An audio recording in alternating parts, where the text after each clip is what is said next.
Tonight, authorities announced they have arrested an Athens County family in connection to the death of Ethan Vernon, who was found inside a burned out truck in Meigs County in December. Close to 3 months after a young man was found in a burned out truck, family members are still trying to figure out what happened and, most importantly, why. It was just days ago the Meigs County Sheriff's Department got positive identification confirming the man was 20-year-old Ethan Vernon. I was told by a source that while Ethan was at his girlfriend's house that day, his phone was shut off. It was the last place his phone pinged. I brought you a case not long ago. Ethan Vernon, he was the young man who was found in the back of his truck burned with a weapon in the front seat. And from the get-go, I said this looked planted. I also gave you somebody who could be a major suspect. Well, guess what? That person has just been arrested. I'm not shocked by the suspect, but I am shocked by the other two who got arrested as well. If you want to find out, stay tuned, Fugitive TV.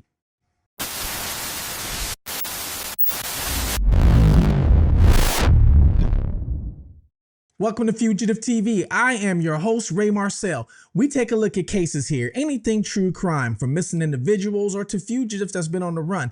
I try and give you a deeper The Meigs County prosecuting no attorney here, says Sarah, Randy, and Beverly Hanning are facing numerous charges. A grand jury indicted all three on charges of murder, arson, and abuse of a corpse. 24-year-old Sarah is facing 49 counts, and tonight we are working to learn the circumstances around Vernon's death and when these three will appear in court. Them locate even fugitives. Why? Because I know what it's like to vanish or be on the run. Well, I brought to you a case. The gentleman's name is Ethan Vernon, okay? Very sad situation. This is out of Athens. I believe it's Athens, Ohio. Ethan Vernon was an individual that was it was last year, 2025, December 11th, I believe. He went missing, and then they ended up finding his body. But when they found his body, things didn't add up. They found his body in the back of his own truck, okay, in the back. So it was like a back seat, I believe, and everything was burned up, burned to a crisp. In the front seat, there was a weapon. Now, when this happened, I had questions from the start. I said from the start, I said, this looked like this was planted. This looked like it was set up. It almost looks like it was planted. Now, I'm not going to say planted by who. You guys can decide down below.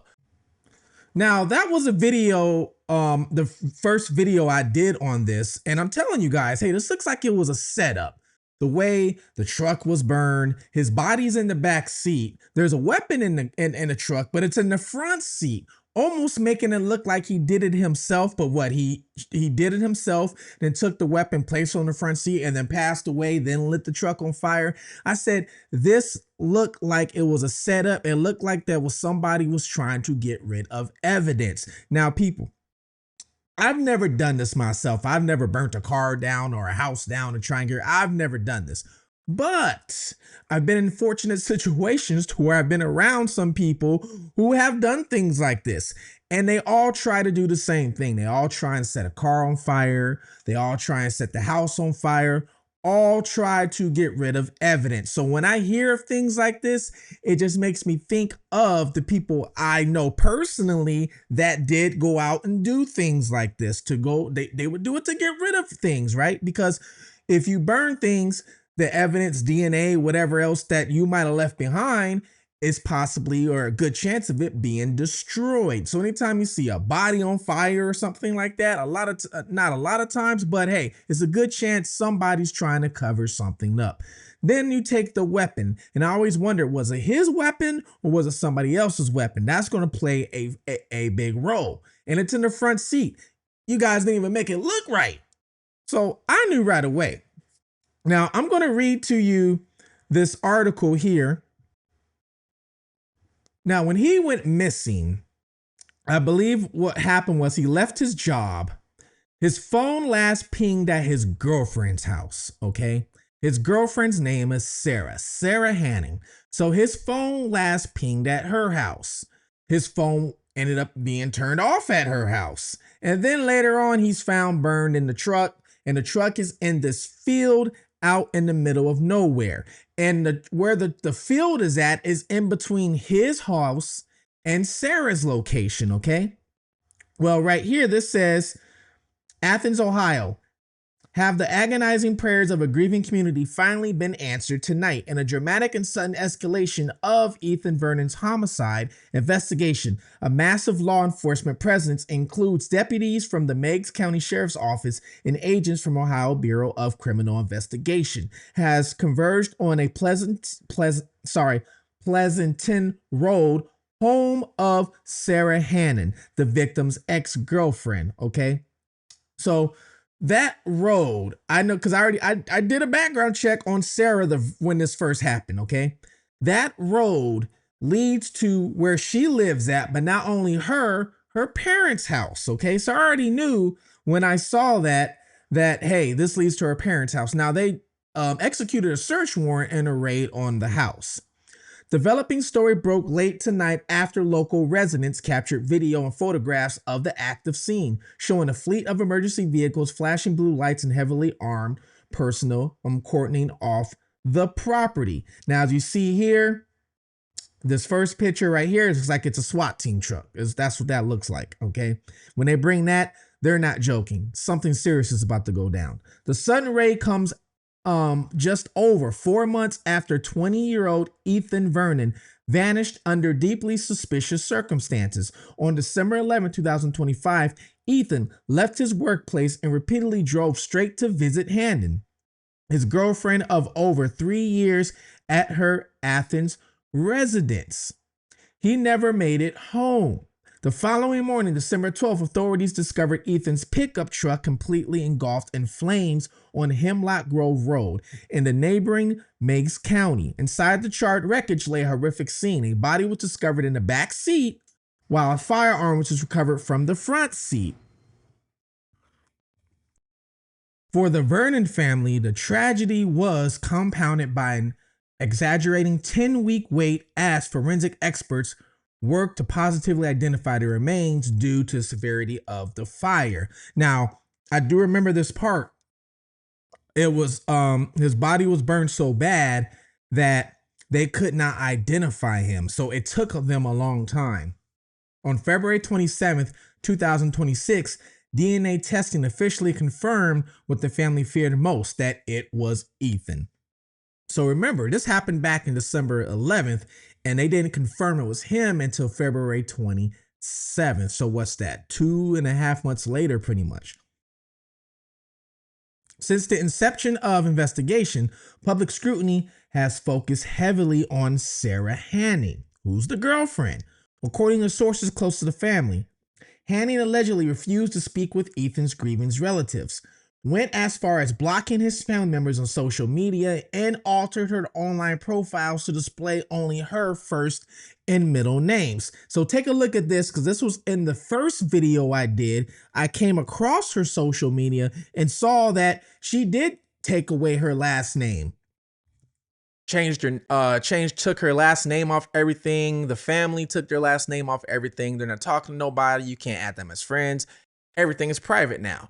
From Instagram to Facebook, everything is. Suspicion grew when Hannon noticeably failed to attend a community candlelight vigil held for Ethan in early March to mark what would have been his 21st birthday. So she never showed up for that.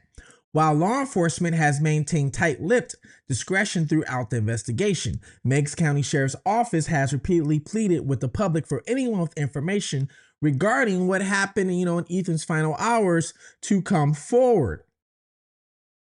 It says tonight's aggressive movement by the BCI suggests that state investigators may have finally secured a major breakthrough, a search warrant or critical forensic evidence linking the property or individuals associated with it to the homicide. At this hour, authorities have not released an official statement regarding whether any arrests have been made. Now, this is before. Now, arrests have been made. So this is before. This is the night of the raid on the house. All right. All right. So I'm going to read you this post. This post is from Abby Blabby. All right. It says Athens County, Ohio on December 11th. And this, remember, December 11th was when he went missing. And then he was later found inside of the truck. which I described to you earlier. All right. So it says, according to Scott Fish, detectives and deputies with the Meigs County Sheriff's Office, assisted by the Athens County Sheriff's Office Special Response Team, executed a search warrant on Wednesday, July 1st. So the search warrant just took place on July 1st, okay, at a residence located on Pleasanton Road in Athens County. Authorities took, all right, Randy Hannon, who was Sarah's dad, Beverly Hannon, who was Sarah's mom, and of course, Sarah Hannon, into custody at the scene. All three have been indicted on multiple felony charges, including, okay, the M charge, M-U-R-D-E-R. Now here on YouTube world, when you're a smaller channel like mine, you can't really use the M word, or they flag your video and it doesn't get shown to the masses. So this is why you hear people use words like unalived and things like that, all right? So arson, tampering with evidence, gross abuse of a corpse, and multiple counts of obstructing justice.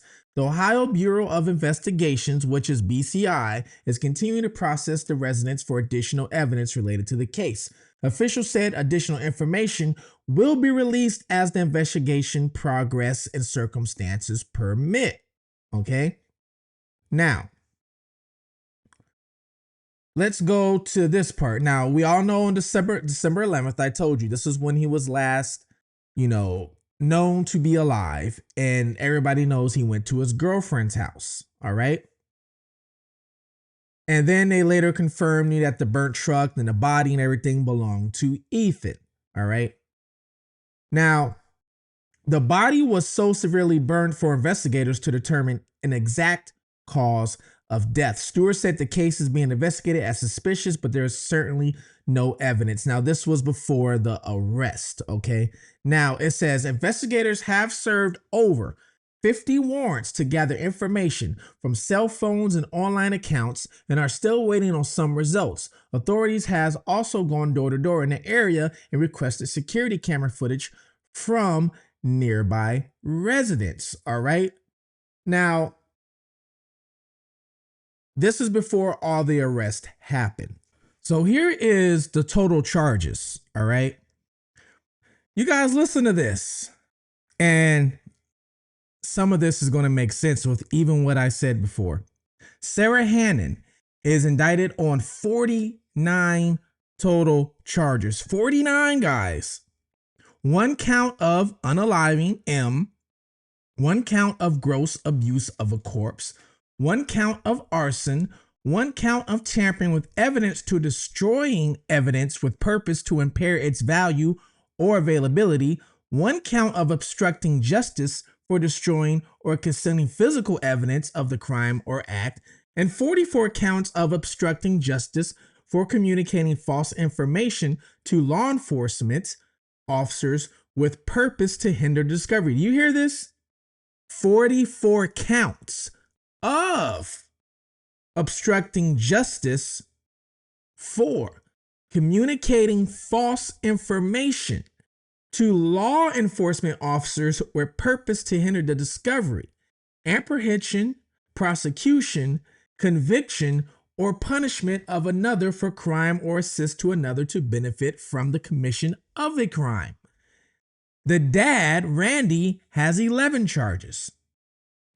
1 count of unaliving, 1 count of gross abuse of a corpse, 1 count of arson, 1 count of tampering with evidence and destroying evidence with purpose to impair its value or availability, and 1 count of obstructing justice for destroying or concealing physical evidence of the crime act. And then only 6 counts, though, not 44 like Sarah, but only 6 counts of obstructing justice for communicating false information to law enforcement. Pretty much everything I read. The mom, Beverly. All right. She's got 9 total charges. Now, what it looks like to me is all the first felony charges are all the same. They're all getting charged with unaliving, gross abuse of a corpse, trying to destroy evidence. The difference is the mom is only getting 4 counts of obstructing justice for communicating false information to law enforcement. So when you break down these charges, and this is pretty much like I thought happened, it sounds like they're saying that Ethan was unalived, not by the fire, but unalived beforehand, and then possibly placed in the truck. And then the truck was set on fire and they put the weapon in the front seat to make it look like it was, he did it himself. Now, how all three of them are getting charged with unaliving doesn't mean all three of them did it to him. It could have just been Sarah who did it. But since the other two are helping, they could be getting charged with this too. Now, we won't know until more comes from court, of course, right? The documents and everything else. But I'm just giving you kind of an example of a quick breakdown of that. Now, when it comes to this, the gross abuse of a corpse, pretty much I think what they're saying is he was already not here. And then they put him in a truck and then set him on fire, the abuse of a corpse. Now, I don't know if they did anything else to him, though, before setting him on fire. That part they have not discussed or said anything. Okay, so I'm interested to hear that side of it, too. Now, we all know about the tampering evidence. She's probably tried to, try to destroy evidence, of course, with the fire. Not only that, probably tried to erase certain evidence off her phone digitally, things like that. Parents probably too. Now, the one thing I found interesting, of course, with her is the count of obstructing the justice. She's got 44 counts of that, meaning this can be very broad because there's so many different ways that can do this. All right. She could have lied to the police 44 times. They could have interviewed her 44 times, or let's say different detectives interviewed her, different police officers interviewed her, and she could have lied each time and it could equal 44. That could be one. It could be a combination of that. It could be a combination of pretty much just kind of deceiving. And that's why the parents have less of those charges. So say like the dad only has 6 of those, actually. And then the mom only has 4 of those. So maybe they didn't talk with the police so much. Maybe it was Sarah doing all the talking. But I figure I'd break that down a little bit. I found that very interesting. She's got 44 counts of that. Now, in the long run, the 44 counts, to be honest with you, it's not a big deal compared to the M charge of what they're facing. Everything else is small compared to that. All right. So that doesn't even matter, really. It's really the unaliving charge that matters the most. Now, there was a surveillance video that caught Ethan's truck leaving the area of Sarah's house that night. And right behind the truck, there was also a white car. Now, to my knowledge, I don't think they ever said if they found out who the white car belongs to. I think they're still trying to figure that out. I don't know. But that surveillance footage, I said right away, Ethan's probably in a truck and they probably got the car telling. So that way, when they set the truck on fire, of course, everybody gets in the car and leaves. Now, who was in the car?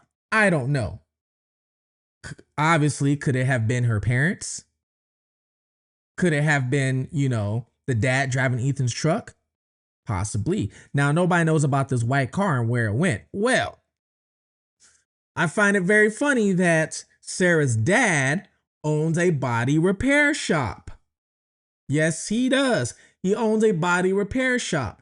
Is it possibly he could have used one of the cars from the body repair shop? Could be possible. I'm not saying it happened, but it could be possible. Well, guys, I wanted to give you this update on this case of Ethan Vernon. Somebody commented, I believe it was one of his relatives, commented on the video a couple days ago to let me know, hey, they just got arrested. So when they commented, made that comment, thank you so much. I'm so sorry what happened. I am going to do an update and make a video so everybody knows, hey, Sarah is now in jail. Sarah is probably not getting out anytime soon. I am shocked by the parents. I am kind of shocked, but not in a way like we knew Sarah was going to go to jail. We knew that. We knew she was behind it. I was thinking maybe a friend of hers or something like that. But the parents, obviously that means they were there probably when it all happened. They helped cover it up because they're all getting charged with it too. Well, Please comment below. Let me know if you remember this case from before and you've been following me this long. Comment your city, state, all that helps with the algorithm. And join the membership if you can. That helps support the channel. It helps me with my goal of making this full time for you guys. I'm almost at 30 subscribers, 30,000 subscribers, I should say. So please hit that subscribe button, like button, turn on notification, hit everything you can button underneath the video. Okay, check out the description. There's some goodies in there. So please like, subscribe. Please love one another. Take care of one another. Until next time, this is Fugitive TV, and I am out.